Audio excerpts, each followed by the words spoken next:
Thank you. Please hold your applause until the end. Thank you. As soon as everybody's ready, we're going to get started. So. Thank you. Thanks, guys. Okay. Jimmy, thank you. Appreciate it. I'd like to start off by thanking the parents of Chris and Kirsten for making this all possible. Rock and Ron, coming at you. There you go. Thanks everyone for showing up, really. And for all of you who don't know me, my name is Scott, and I met Chris back in college. We were rushing our fraternity together. And I remember at the time I thought fraternities were pretty stupid. And the only reason I was doing it because my girlfriend at the time was rushing a sorority, so I felt compelled. Anyways, we're at a dinner event one night during rush, and sitting across a dinner table from me is a skinny little kid with a big zit on the tip of his nose. And I remember he looks at me and goes, "What up, brah?" I remember thinking to myself, I go, who is this nerd? What am I doing here? And here I am, 11 years later, standing here giving this speech. I met Chris in the bathroom of our college dorm. The fall of '98. I was standing next to this random kid, and coincidentally, we were both shaving our chests. When out of the blue, this random kid looks over at me and says, "What up, bro?" And I was like, "Who is this nerd? Why is he talking to me?" But here I am 11 years later, giving this speech. For those of you who are not familiar with Chris before he met Kirsten, let me outline a few things that have defined him over the years. In college, there was a gasoline drinking incident and the 9 Inch Nails obsession.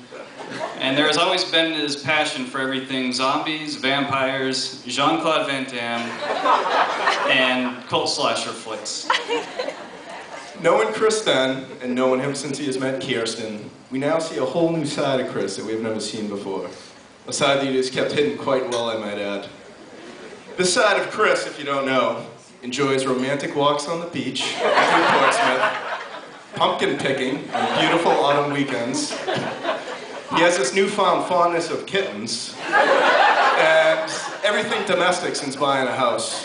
And not to mention his cute little nicknames for us, such as Babe, Sten, and my personal favorite, Little Baby Jesus.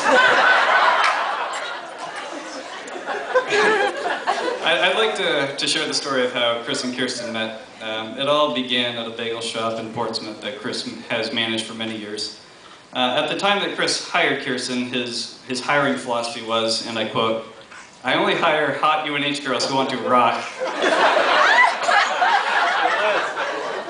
So obviously, this working relationship has blossomed into a more special and serious relationship that you see here today.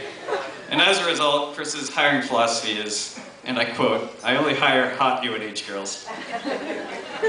Over the years, all of us in the room have watched with admiration as Chris and Little Baby Jesus' relationship has progressed to where we are today. We always knew, as his friends, that it would take a very special girl to counter such an interesting and special guy with such a unique personality. Kirsten, I mean this when I say you are a terrific, patient girl, and one of the sweetest girls I know.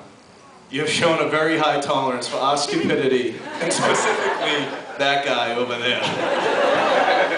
You two make a great couple, and we wish you the best in your life. Keep it real. Congratulations.